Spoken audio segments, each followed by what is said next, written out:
Bonjour à toutes, bonjour à tous, bienvenue dans ce nouveau Read Club. Oui, le premier Read Club de l'été. Je vous avais dit qu'il n'y aura sûrement pas de long format, que ce serait l'été en short, mais voilà, j'ai trouvé un petit créneau pour tourner et comme j'ai vu les deux premiers épisodes de Secret Invasion, que j'avais envie d'en parler, que cette série est des fois décriée par les fans des Marvel Comics, de l'univers comics, j'avais envie d'en parler. Je me suis dit, des shorts d'1 minute pour en parler, c'est un peu naze. Peut-être que je ferai des shorts pour les épisodes suivants, pour donner rapidement un avis sur l'épisode.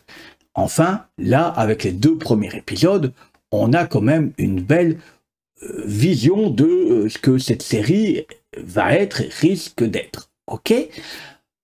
Première chose à dire, c'est si vous voulez voir ce que vous avez lu dans les comics, oubliez les gars, oubliez. On avait déjà eu le cas plusieurs fois avec Civil War, qui au final, oui, il y a une globalité commune, mais après ça, celui qui a eu les Civil War en comics, il s'est vu le film, c'est pas du tout la même chose. Il aurait peut-être même fallu 2 films, alors c'était pour raconter ce qu'on avait raconté dans le comics.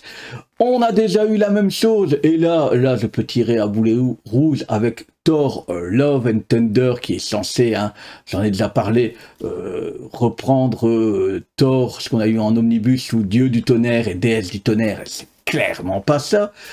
Voilà, si vous voulez lire des choses, voir des choses à l'identique de votre lecture, allez lire, sincèrement, allez lire. Il y a le même débat, j'en ferai peut-être un short. Pour One Piece, la bande-annonce est tombée, les gens sont déjà en train de gueuler, de crier, de baver, de vomir sur cette série qu'on n'a pas encore vue, parce que ça ne ressemble pas à l'identique au manga et à l'animé. Si c'est pour voir la même chose, les gars, alors ça vaut pas la peine de faire un film. Ça vaut pas la peine d'en faire une série. Laissez aux auteurs donner leur vision de la chose. J'ai envie de vous dire, il y a un thème commun ici dans Secret Invasion, l'invasion de la Terre par les Skrulls. Ok ? Et puis on a 2 versions. Et laissez voir. Alors, clairement, Secret Invasion, moi, c'est un grand oui. Oui, oui, oui. Pourquoi ? Tout d'abord, enfin, une série. Et j'ai même envie de dire un film, parce que le dernier film Marvel, moi je trouve que c'est tellement lisse, tellement... Ça c'est Gardien de la Galaxie idée. Alors j'adore Gardien de la Galaxie, mais quand je regarde Thor, j'ai pas envie de sentir du Gardien de la Galaxie. Quand Spider-Man, ça reste du Spider-Man habituel. Il n'y a rien de neuf, il n'y a rien de neuf, et comme on a perdu les grands personnages, c'est un peu en dedans, quoi. Malheureusement, Black Panther, on a perdu le comédien qui est décédé, malheureusement, et donc le deuxième, il est en deçà, clairement. Finalement, moi, il y a Doctor Strange qui est mieux passé, et Quantum Mania, sans être un truc de fou, mais que j'ai préféré aussi. Donc voilà, ici, on a un vrai thriller, j'ai envie de dire même de l'anticipation, avec une ambiance un peu plus adulte, qui fait du bien, avec un Nick Fury plus adulte, qui fait du bien, avec des personnages qui sont bien campés, ok ? On a des... bien campés, on sent dès le premier épisode qu'on est en train de poser des bases, des pièces de puzzle, des pièces d'échecs. Ça, vous placez l'échiquier, la vision que vous voulez, et on sent qu'on va utiliser tout ce qu'on a posé sur le jeu. Et qu'on ne nous prend pas pour des crétins à devoir tout expliquer dans les 2-3 minutes qui amènent une intrigue. Ça, c'est vachement agréable sur le premier épisode déjà. Ok, on a des punchlines, mais des punchlines qui sont des vrais punchlines relationnels. Voilà, clairement. Je retiens une phrase, c'est pas un grand spoil, mais lors d'une discussion entre 2 personnes, c'est le moment où on boit un verre ensemble, c'est le moment où on se dit la vérité. Il y a des choses comme ça à tourner, j'ai plus à tourner de phrase exactement, et puis l'autre dit ça vaut pour toi, genre je t'ai toujours menti, enfin voilà, c'est gay, et ça se termine par un cliffhanger génial, moi je trouve cool.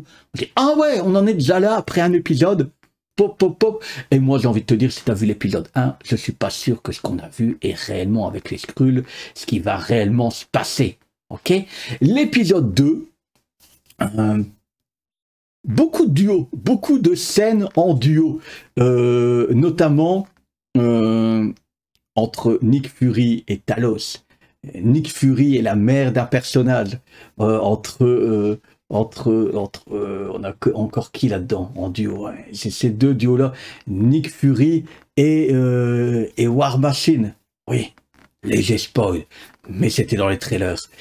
Voilà, et on a des duos. Ça m'a fait penser à une série Marvel que j'ai adorée, mais qui n'est pas née sous Disney, mais sous Netflix.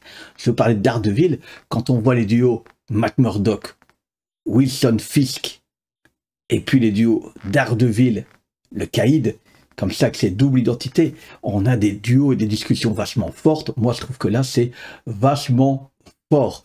Entre les idéaux que prônent certains et leurs actes, on se dit, oh là là, ça ne doit pas être facile à vivre. Entre des personnages qui doivent manger les retombées d'anciennes décisions. Ça aussi, c'est super fort. D'ailleurs, c'est la grosse thématique, hein, je pense.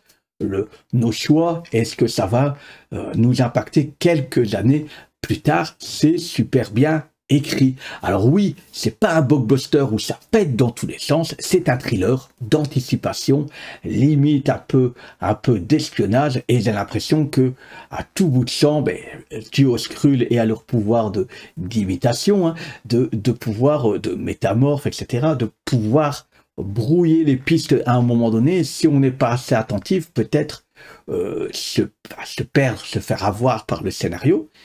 Et les gens qui ont l'impression que ça va pas être le truc gigantesque qu'ont été les comics, hein, quand même, avec des super-héros qui avaient été remplacés par des Skrulls pendant des périodes, hein, ça s'est passé.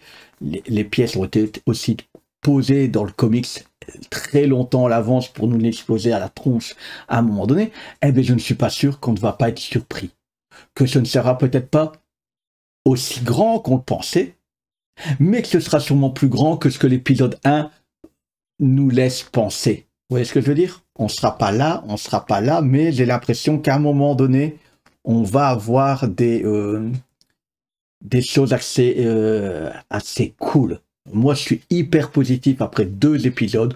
Je trouvais l'épisode 1 super bien placé. Je trouvais l'épisode 2 qui lance super bien les choses, et on se rend compte que, ping, tout ce qu'on a placé déjà en première partie, en premier épisode, est réutilisé, et ça, c'est vachement cool. Donc, je vous encourage. Pour moi, c'est... Alors, j'avais moyennement aimé, comme ça, vous voyez un peu, WandaVision, que je trouvais tiré en longueur, avec une chouette idée, mais tiré en longueur, alors que les épisodes étaient courts au début, hein, et ça se rallongeait au fur et à mesure pour coller au truc comme bof. Falcon and Winter Soldier, j'avais plus ou bien aimé comme truc d'action. Vraiment comme pur truc d'action, je trouve pas ça fou, mais c'est un chouette moment à regarder. J'ai bien aimé She-Hulk, mais là je sais que ça va diviser. Mais si vous lisez le comic She-Hulk, le vrai She-Hulk de Byrne, là, je vous avais présenté l'Omnibus à une époque, forcément ça allait diviser. Mais moi j'ai bien aimé parce que j'ai retrouvé un petit peu ce que j'avais lu dans mon run de Byrne. Et puis on a vu quoi? Loki, j'ai bien aimé avec certaines lenteurs, mais le personnage de Loki est tellement fort, en fait, il fait la série quasiment à lui tout seul. Et on avait eu, Hawkeye, là c'est le relationner un peu père adoptif fille, comme ça, vous voyez le côté paternel qui me bottait bien dans cette affaire. Donc voilà, pour moi c'est clairement, pour l'instant, si ça reste sur ce tonneau là, c'est 6 épisodes, si je dis pas de bêtises, c'est la meilleure série du MCU qui est sorti là, clairement, tout est nickel. Pour une fois, il n'y a pas qu'un personnage fort, il y en a plusieurs. Un Talos, c'est super bien joué. Ici, on a la mère de ce personnage, je ne veux pas spoiler, face à Nick Fury. Putain, elle est costaud, quoi. Elle est en face de... Oh, de notre... j'ai plus le nom de... J'ai plus le nom du personnage qui joue Nick Fury. Ah, Samuel L. Jackson. Voilà, il y en a déjà plein qui l'ont mis en commentaire. Voilà, c'est rempli de bons personnages. On sent que... je sens qu'on va encore avoir des surprises. Même là, en regardant l'épisode 2, hein, on pourra faire peut-être une vidéo plus tard spoil, mais dans l'épisode 2, moi, il y a des personnages, je suis persuadé que ce sont des Skrulls, et on nous les fait passer pour des humains, mais je suis persuadé. Enfin, voilà, pour moi, c'est une grosse hype. Allez-y, c'est un grand oui, oui, oui, oui, oui. Encore un grand merci à tous ceux qui like, qui partagent, qui s'abonnent. On se retrouve tout bientôt pour un prochain Read Club, que ce soit été en short ou en long format. Je vous dis à tout bientôt. Ciao, ciao.